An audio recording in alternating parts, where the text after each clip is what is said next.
Now at 6 and streaming on crossroadstoday.com, Edna police say they are working diligently on the Lisbeth Medina murder case.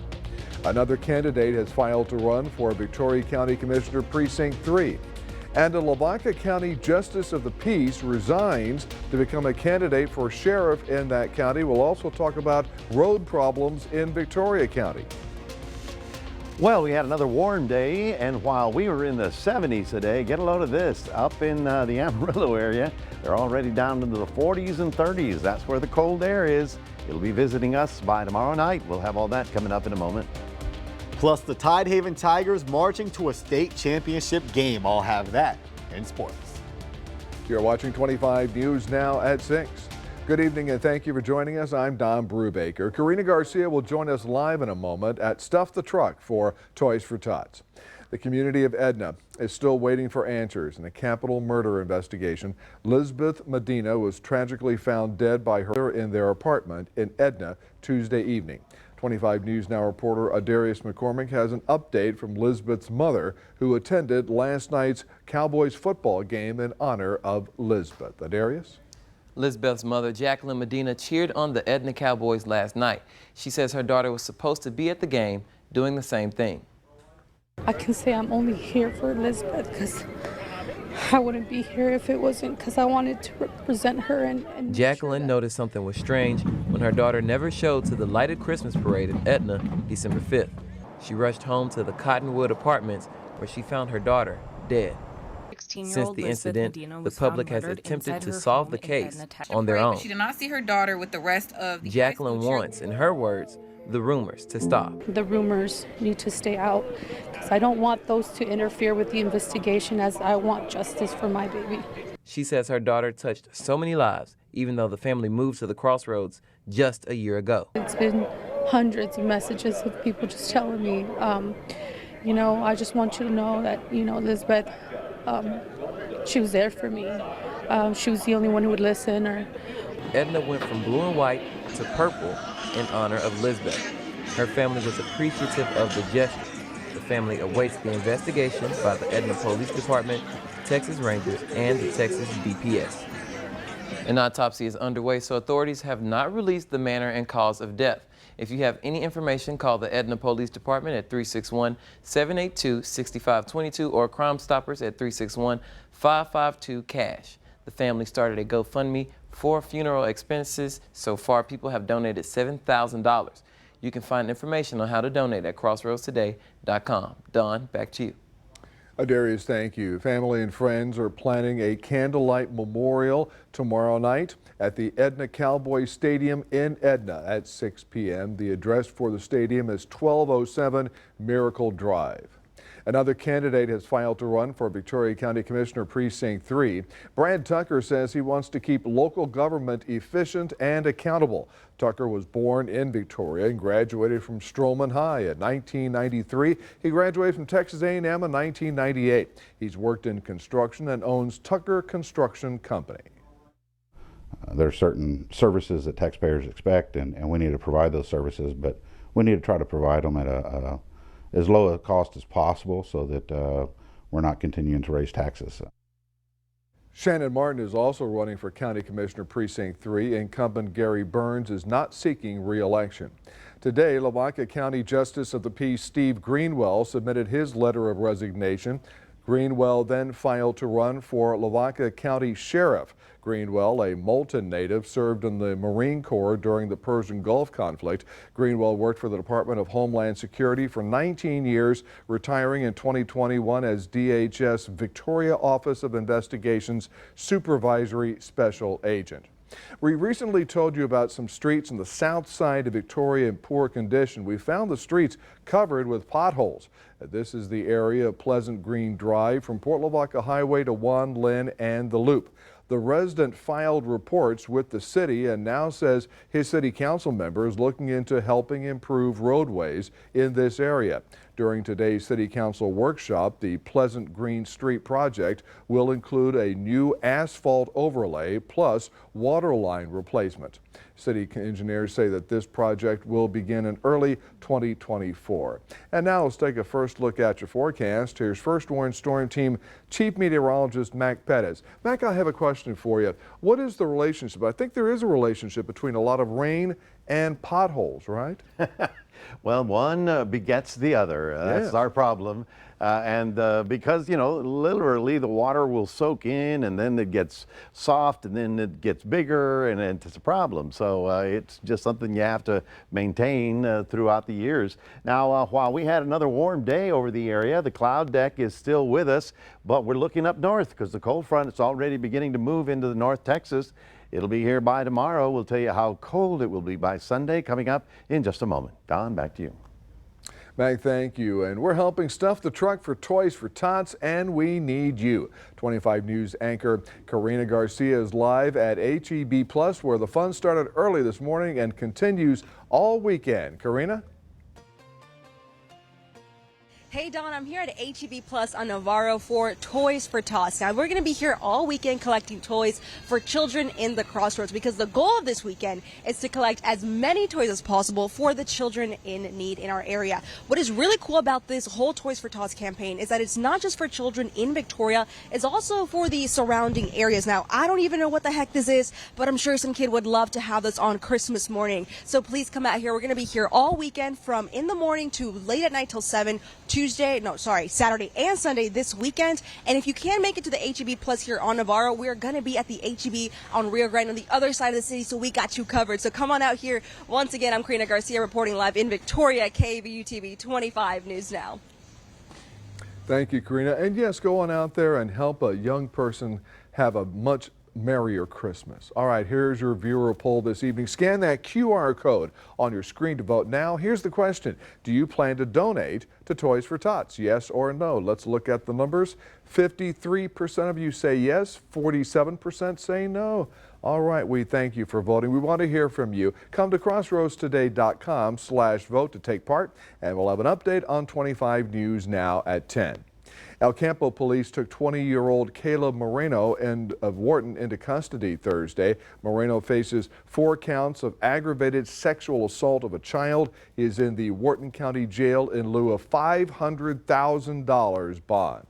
A man accused of killing 6 people, including his own parents, in Austin and Bexar County this week, tried to escape from jail Wednesday. The Travis County Sheriff's Office says 34-year-old Shane James pushed past a guard who was escorting him. James ran into a hallway where corrections officers detained him. James resisted, but he was ultimately restrained. According to the Sheriff's Office, the suspect never got close to getting out of the building. James is being held without bond. James is charged with capital murder in connection with the 6 deaths in Travis and Bexar counties. There are more new details in this deadly shooting rampage this week. More details are coming to light about the deadly shooting spree that unfolded earlier this week between San Antonio and Austin. A search warrant released on Thursday reveals investigators want 34-year-old Shane James's blood, saliva, and hair samples. He's accused of killing his parents, Phyllis and Shane James Sr. in San Antonio, Emmanuel Pop By and Sabrina Ramon on Shadywood Drive, and Catherine and Lauren Short on Austria Loop. The reason for the DNA, and this is obviously completely speculative, is because they want to be able to place him at the scene of the crime, especially near the deceased bodies. The documents don't give a reason as to why these items are needed, but Austin-based attorney Ty Cardenas-Wittenstein says it's a very common request, especially in a murder investigation. The prosecution, the state, needs to make sure that they have every single piece of evidence that they need, and they need to dot every I and cross every T, because although it seems obvious that we know who committed these horrible crimes, in case he does exercise his right to a trial by jury, the state needs to have everything they can. James is accused of killing the Shorts on December 5th after a 911 caller told police someone was breaking into a home on Austria Loop while people were inside. When Austin police officers arrived at the scene, court workers say James started shooting at them, stole Short's blue Acura, and drove away from the scene. Officers then entered the home and found both Laura and Catherine's bodies with gunshot wounds, according to the documents. James was later caught by police on a high-speed chase and arrested. He's charged with capital murder of multiple persons, and more charges are pending. This is such a sweet, quiet neighborhood. I mean, people walk the streets here at night, and there's always a hello, how are you? On Wednesday, CBS Austin spoke with neighbors about the murders. If it's in some really rough part of town, you shouldn't be wandering around. But here, it just doesn't make any sense. The search warrant also says if James refuses to provide his DNA, the court gives authority to any authorized law enforcement agency to use reasonable force to physically make him comply. The driver of an 18-wheeler that hit and killed a 15-year-old Livingston ISD student has been charged. KPRC reports 41-year-old Gregory Jackson has been charged with criminal negligent homicide. That's a felony offense, and he was transported to the Polk County Jail. The student was pronounced dead after being hit as he was getting off a school bus. The crash happened on U.S. Highway 59 north of Livingston shortly after 4 p.m. An off-duty detective was involved in a shooting in the parking lot of an apartment complex in San Antonio. KSAT reports the off-duty detective was moving his daughter out of the apartment complex when he walked outside and noticed someone in the back seat of his vehicle. Then a vehicle pulled up with two other suspects and began firing at the detective, who then returned fire. The three juvenile suspects ditched the vehicle and were taken into custody. Nobody was hurt by gunfire and no injuries were reported. A Victoria woman got a special gift for her 109th birthday today. She wanted to ride in a Corvette, so she got her wish and then some. The Victoria Police Department helped out and threw her a parade. Local elementary students lined up to cheer her on and waved as she drove by in style. Oh yeah. All right. Remember to subscribe to our YouTube channel, Crossroads Today. Hit the like button and click the notification bell so you can see Crossroads Today on YouTube. And stay with us. Coming up on 25 News now at 6. DPS appeals a judge's ruling that it must release all information from the Robb Elementary School massacre.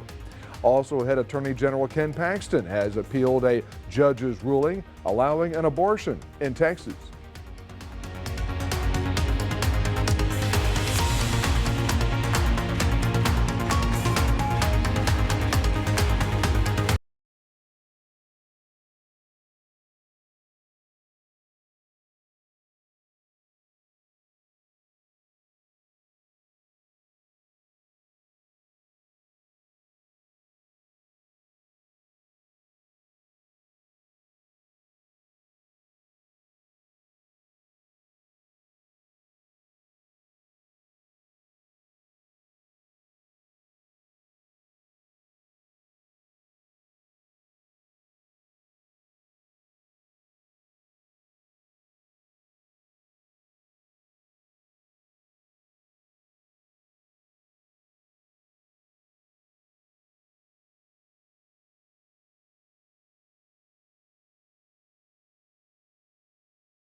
DPS has appealed a judge's ruling to release records from the Uvalde school shooting.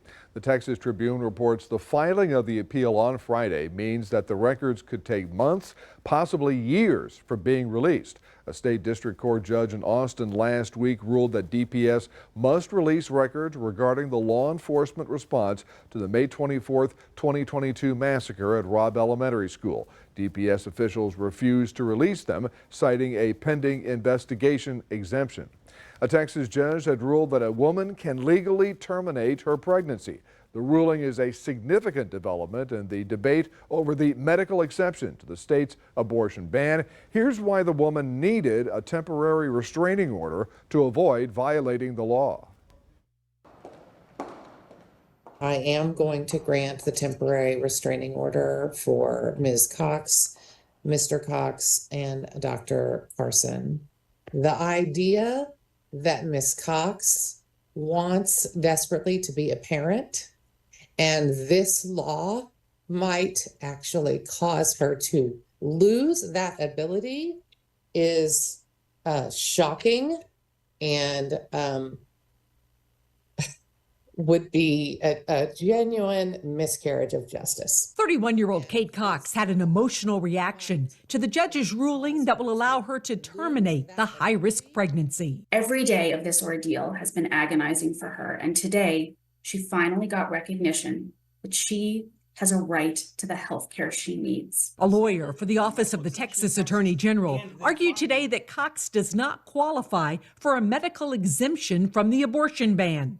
The AG's office says a medical exception is supposed to be an objective standard, not a subjective one. If you sign the TRO order as written, you would be effectively saying that the standard in Texas is not reasonable medical judgment. Instead, it's a subjective standard, and it's simply a good faith belief. This afternoon, Attorney General Ken Paxton released a statement saying the temporary restraining order will not insulate hospitals or doctors from civil and criminal liability for violating Texas abortion laws.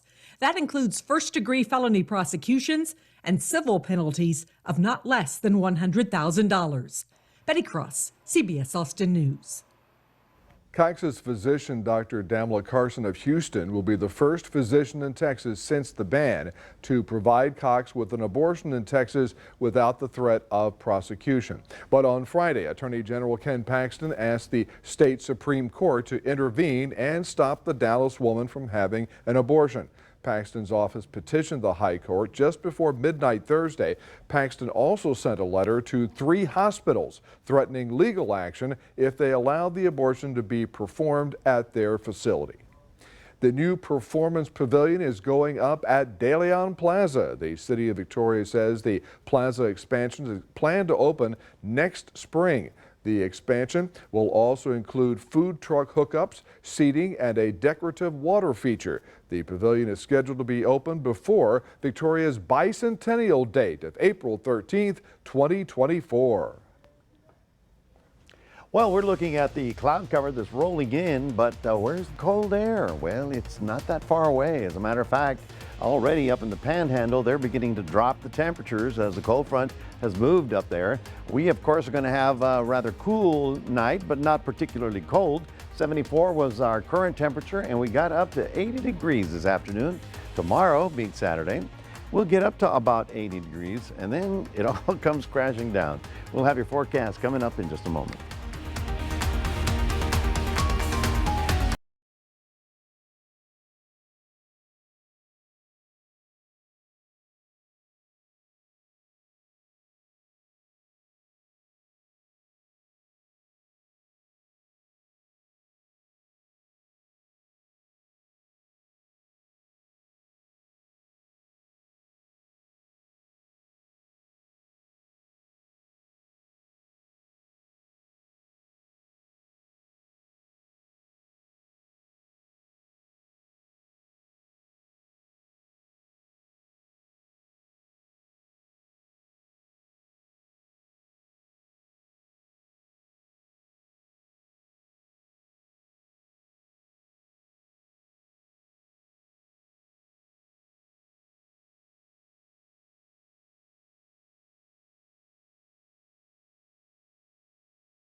Welcome back, everybody. You may be asking, where is that cold front? Well, let me show you where it is. We're, still in the 70s. These are the current temperatures. But if you take a flight out to Amarillo, you'll see, ooh, it's already down into the 50s and the 40s and the 30s. That's the cold air that's going to be headed in our direction. Obviously not that cold, but tonight in Amarillo, they may have a little bit of snow out there. For us, a fairly mild evening. Tomorrow, Saturday, starts off pretty good. We'll have a little fog, and then we'll get warm before the actual cold front makes it through. At this time, it looks like it'll be through here about 6 p.m. So end of the day, about sundown, and then you'll feel that north wind beginning to blow because we'll have a strong north wind behind it as we get into Sunday. Sunday's going to be rather breezy. So here is the big storm. The center of it is way up here in the plains, and you can see how the snow is beginning to push down, and then they're going to get snow activity all the way into the panhandle right about there.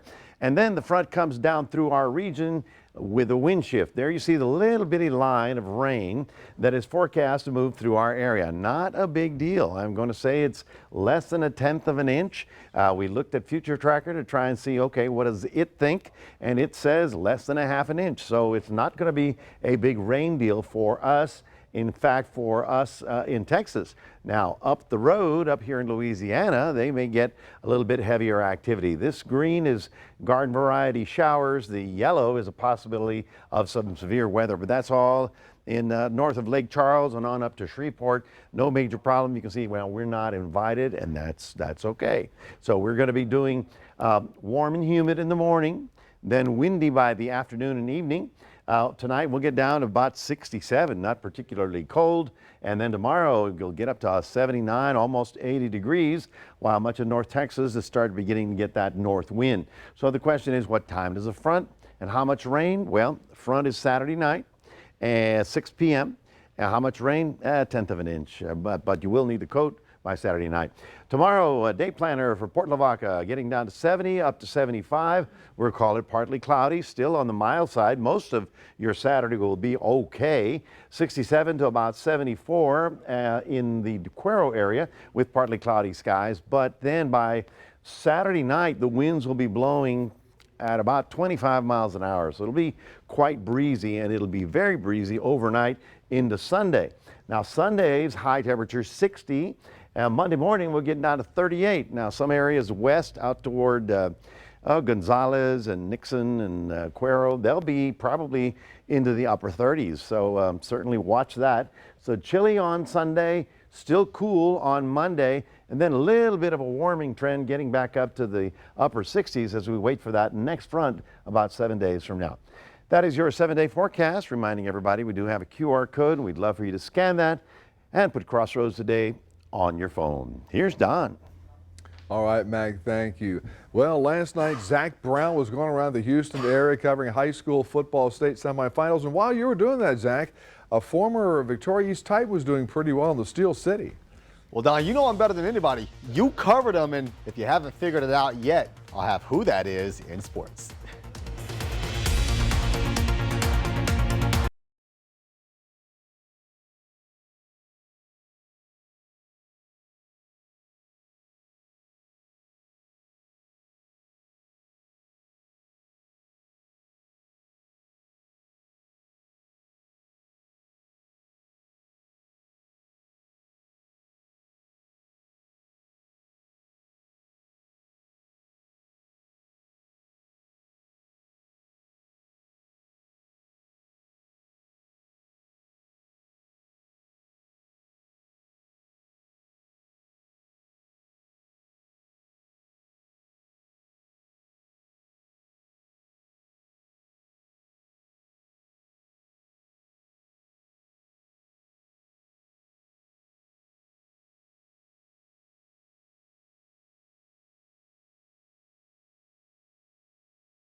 Well, not every news station is still covering football, but guess what? After last night, we are. That play that you just saw behind me was the final play of the game. Joseph Dodd stretching across the goal line to get the Tidehaven Tigers to a state championship game. And I want to give a huge thanks to Ladarian Stone of the Bay City Sentinel, who wanted to make sure I got this shot of the guys hoisting that trophy that punched their ticket to the state championship game. Appreciate that, Ladarian. Their state game will be next Thursday at 7 p.m. Well, we don't know who they'll play, but we know the two options. That's either Gunter or Canadian. Two tough teams, but the Roll Tide out of El Maton, built for whatever comes their way. Over in Shenandoah last night, the Ganado Indians so close to beating top-seeded Timpson, but the Terry Bussey-led Bears delivered some bad news to the Indians. They took the lead with only 2 seconds remaining in the third quarter and did just enough to beat a very scrappy Ganado Indian team. Ganado returning a lot of guys next year, no doubt looking to get right back at it. The Edna Cowboys showed a lot of grit to even step on that field last night. Wasn't their night on the scoreboard as their season came to an end.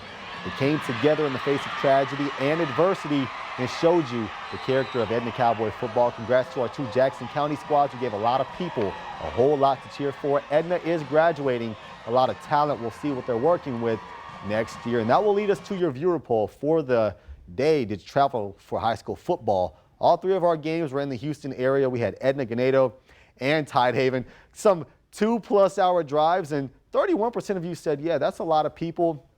Me and Adam were everywhere last night. We saw a lot of Crossroads fans at all 3 stadiums. So, I mean, 31%, not bad. And the Houston Texans currently holding on to a wild card spot with only 5 weeks to go. And that's thanks to one man, Victoria East alum Bailey Zappi, who got the nod under center for the Pats. Zappi threw not 1, not 2, but 3 touchdowns on the night as he led New England past Pittsburgh 21-18 on the road. By the way, that first touchdown pass was to former Cowboy running back Ezekiel Elliott.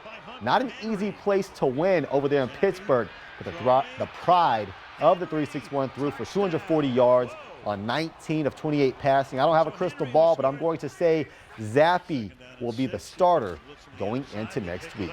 LeBron James Jr., who suffered cardiac arrest just a few months back, is practicing and expected to make his season debut on December 10th. The freshman guard will be on a minutes restriction. His father, LeBron James, is expected to be in attendance. The Lakers do not have a game on that day. Well, that's it for your sports. Don, back to you. All right, Zach, thank you. We're back in a moment. She may only be in middle school, but a Northern Kentucky student is being celebrated for recently bowling a perfect game.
As Mac always tells me, it is not easy being perfect. Yes, it is. But a Kentucky 8th grader was just that after she bowled a perfect game last week, adding her name to the coveted 300 club. Her name is Alyssa Bechtel, and she was picked as captain of a high school team, even though she's only 13 years old.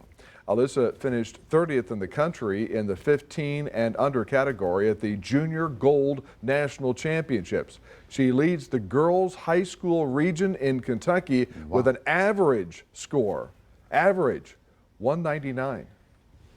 Yes. Now, Zach wanted to give us a few bowling tips. Is that? You can do that? Okay, I guess I can. So I'm absolutely terrible. My average score probably sits at about 84. Yeah. That might be Sounds nice, about right. but I was telling you, if you look at those arrows that are right there, if you look at it instead of looking at the pins, arrows. if you look at the arrows and aim for it, it helps a lot. And, you know, I still lost, but my score was a lot higher than it was going to be. 300 Well, for a my God. 13-year-old. That's pretty impressive. That is, you know, I don't have any tips for that. 300 is impressive for any age. Yeah. I mean, 300 is just amazing. It took years to have that done on live TV during ABC, and finally, the first one ever did it was from Houston. Really? I guess, can you be born as a bowling pro?